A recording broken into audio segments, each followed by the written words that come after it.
Terima kasih banyak atas jawabannya. Kemudian boleh lanjut ke pertanyaan kedua ya Kak ya. Pertanyaan kedua nih Ibu, wah ini sebenarnya kayaknya ini keresahan dari semua tim finance di Indonesia nih ya.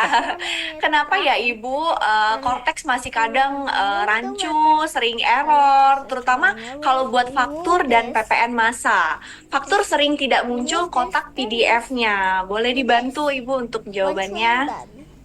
Iya, kalau sistem mungkin pada saat pengaplikasian pertama ya, apalagi ini serentak se-Indonesia ya Bapak Ibu, eh, masih error itu mungkin masih sangat wajar ya Bapak Ibu ya. Tapi kita tetap harus support sistem ini supaya berjalan dengan baik ya. Kemarin saya sempat baca juga di berita katanya mungkin sekitar 1 Juli ya di dari DJP mau memastikan bahwa ini sudah bisa berjalan dengan normal gitu loh Bapak Ibu. Jadi kita tetap support ya Bapak Ibu. Walaupun saya juga mengalami kendala itu, karyawan kami juga banyak yang berubah shift Bapak Ibu. Yang awalnya kerjanya pagi jadi sampai ngalong, sampai malam, baru lebih lancar karena kalau di pagi hari dia penggunanya lebih tinggi sehingga ya Bapak Ibu. Jadi bisa dibilang sistem ini perlu adaptasi lah ya. Awal-awal emang error-error, tapi kita berharap sih ke depannya setelah lancar, ini akan memudahkan bagi kita semua ya. Mungkin itu jawaban dari saya. Saya kembalikan ke MC. Baik, terima kasih Bu Kristina jawabannya. Boleh pertanyaan berikutnya? Oke Kak, ada pertanyaan lagi nih Bu Kristina dan Bu Leni. Bagaimana cara membuat laporan realisasi investasi agar dividen dari dalam negeri yang diterima bisa bebas pajak nih Bu? Mungkin boleh bantuan jawabannya Bu Kristina ataupun Bu Leni? Oke, saya bantu jawab ya. Selamat siang, Pak. Selamat dan tim BCA, juga Bapak Ibu nasabah BCA. Untuk laporan realisasi investasi itu di tahun 2024 masih di DCP online, tapi di tahun 2025 nanti sudah di Cortex. Bapak Ibu mesti ingat, laporan realisasi investasi itu, kalau untuk per orang pribadi ya, itu harus dibuat paling terlambat adalah 31 Maret tahun depannya. Ya, nggak boleh terlambat. Kalau terlambat itu nggak ada sarananya lagi untuk lapor Bapak Ibu. Juga nggak bisa pembetulan. Ya, jadi make sure laporan realisasi itu ada di Cortex kalau sekarang untuk 2000 tahun pajak 2025 yang nanti akan dilapor di awal tahun 2026. Bapak Ibu masuk aja ke Cortex, lapor realisasi investasi 3 tahun, jadi paling telat adalah 31 Maret. Demikian Bapak Ibu. Oh baik, terima kasih banyak Bu Leni atas bantuan jawabannya.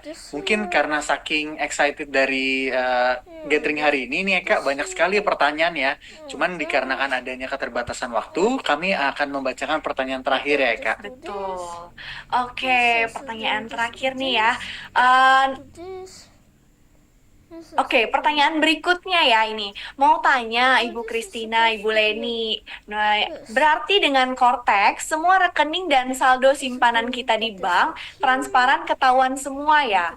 Kemudian AMB Consulting apakah melayani personal consulting atau hanya perusahaan saja? Oke, saya jawab ya. Apakah rekening kita semua ketahuan di Cortex? Kita bedakan antara orang pribadi dengan badan, Bapak Ibu. Kalau untuk orang pribadi sampai saat ini aturannya adalah saldo di atas 1 miliar di satu bank atau per customer identification number ya. Jadi per CIN itu, per satu customer itu 1 miliar Bapak Ibu batasannya. Baru bank akan melapor ke OJK dan Dirjen Pajak lah, ke Dirjen Pajak lah intinya ya. Perhatikan juga nggak hanya saldo bank Bapak Ibu ya. Untuk saldo-saldo lain seperti asuransi itu semua nominal akan dilaporkan. Untuk saldo saham di bursa itu semua nominal juga akan dilaporkan. Ya, kalau untuk per bank juga mungkin perlu diperhatikan kalau Bapak Ibu misalnya di BCA punya tabungan, punya deposito dan punya obligasi yang ada di BCA itu juga jadi satu kesatuan 1M-nya ya Bapak Ibu ya. Itu kalau untuk perorangan. Kalau untuk badan gimana? Kalau untuk badan semua saldo Bapak Ibu. Mau cuma 10 juta pun saldo 31 Desembernya akan dilapor alias Dirjen Pajak akan punya data itu. Nah, mungkin tambahan untuk suami istri bagaimana? Ya, kalau untuk suami istri yang NPWP-nya satu ikut suami, berarti yang punya istri pun harus dilaporkan di SPT suami. Ya, Bapak Ibu tolong perhatikan NPWP sekarang kan udah pakai NIK ya. NIK suami dan istri itu kalau satu kartu keluarga itu ketahuan Bapak Ibu bahwa itu adalah suami istri. Karena saya udah pernah mendapat surat juga ya, tiba-tiba ketahuan ini istrinya gitu loh. Sebenarnya dari NIK itu bisa ketahuan. Jadi tolong yang suami istri jangan lupa, yang istri juga tolong diperhatikan saldo-saldonya. Untuk yang di atas 1M. Mungkin itu jawaban saya. Baik, Bu Leni, terima kasih banyak. Mungkin tadi ada pertanyaan lanjutan juga, Bu Leni, terkait EMB Consulting, apakah melayani personal consulting atau hanya perusahaan nih, Bu? Mungkin boleh dijawab secara Oh ya, singkat. AMB Consulting melayani perusahaan maupun personal consulting. Prioritas dan soliter bisa mendapat diskon khusus dari AMB Consulting.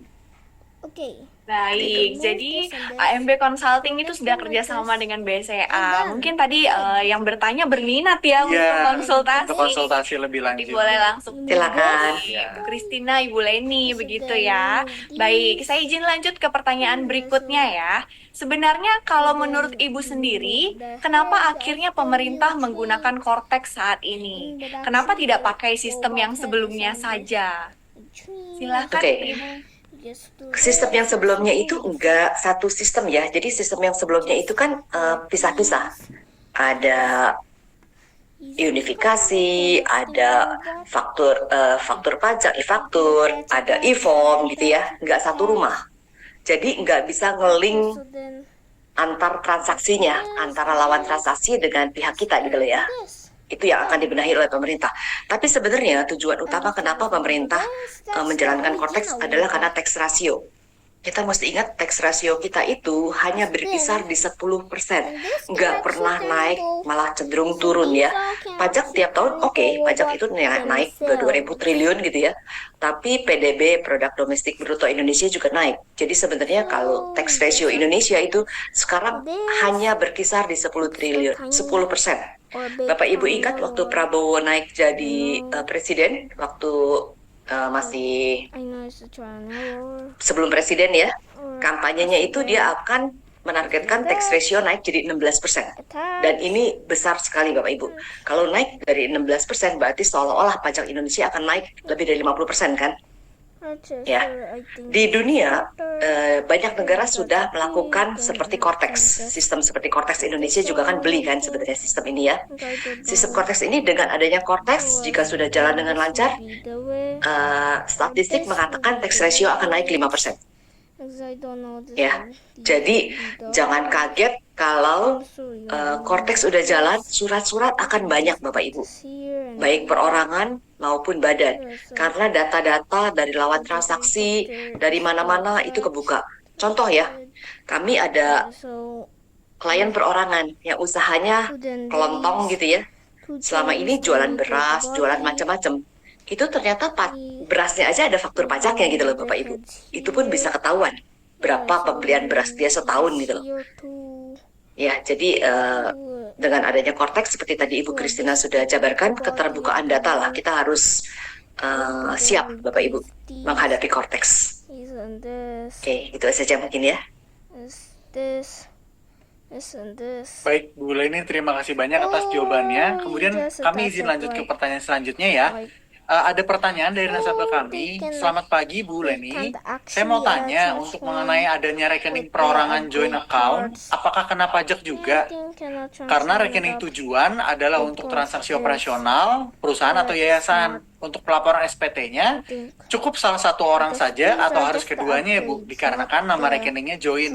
Mohon bantuannya Bu Leni atau Bu Kristina. Oke, saya tidak sarankan rekening perorangan dipakai untuk transaksi usaha koperasi apa tadi, yayasan atau usaha lah ya, yang bukan usaha orang itu pribadi. Jadi Bapak Ibu tolong pastikan yayasan juga bisa buka rekening kan, gitu lah ya. Koperasi pun bisa buka rekening, PT CV bisa buka rekening. Jangan dicampur aduk antara rekening perorangan dengan rekening perusahaan, rekening badan lah saya ngomongnya ya, mau bentuknya PT, CV, yayasan, koperasi dan lain-lain.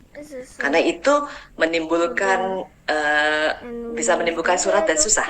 Itu akan dianggap sebagai rekening Bapak Ibu pribadi. Rekening joint account apakah menimbulkan pajak? Tidak otomatis seperti itu. Ya, pajak adalah dari income, bukan dari harta sebenarnya. Kecuali waktu tax amnesty kan, pajak dari harta. Sebenarnya secara umum pajak adalah penghasilan atau PPN ya. Pajak adalah penghasilan. Jadi tidak serta-merta kita joint account akan dipajaki. Tapi kalau joint account itu menambung usaha, ya di situ bisa ada pajak penghasilan. Seperti itu. Banyak atas bantuan jawabannya. Oke, kita lanjut ya Ibu ya. Ada pertanyaan berikutnya dari nasabah. Selamat pagi, saya mau bertanya, usaha nasabah ini bergerak di bidang jasa seperti itu. Jadi awal-awal launching Cortex PPN kita kan masukkan NPWP pusat dan memilih NIKU. Jika NIKU-nya salah dan PPN masukannya sudah dikreditkan oleh lawan transaksi harus bagaimana ya? Dan lawan transaksi sudah dibuatkan bukti potong dengan NIKU yang seharusnya. Bagi perusahaan, apa yang akan terjadi ke depannya?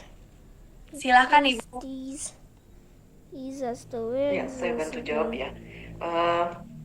Kalau kita buka faktur pajak dengan NPWP pusat, tapi kita memilih NIKU-nya salah ya Bapak Ibu ya, alias kita memilih kode cabangnya salah gitu ya, apa yang akan terjadi sama kita gitu ya.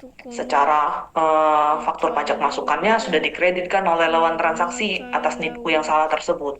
Ya, terburuknya kita bicara terburuknya, faktur pajak masukan itu bagi lawan transaksi tidak dapat dikreditkan karena itu merupakan faktur pajak masukan yang tidak sesuai ya dengan kode cabangnya dia. Ya, tapi ketahuannya bagaimana gitu ya.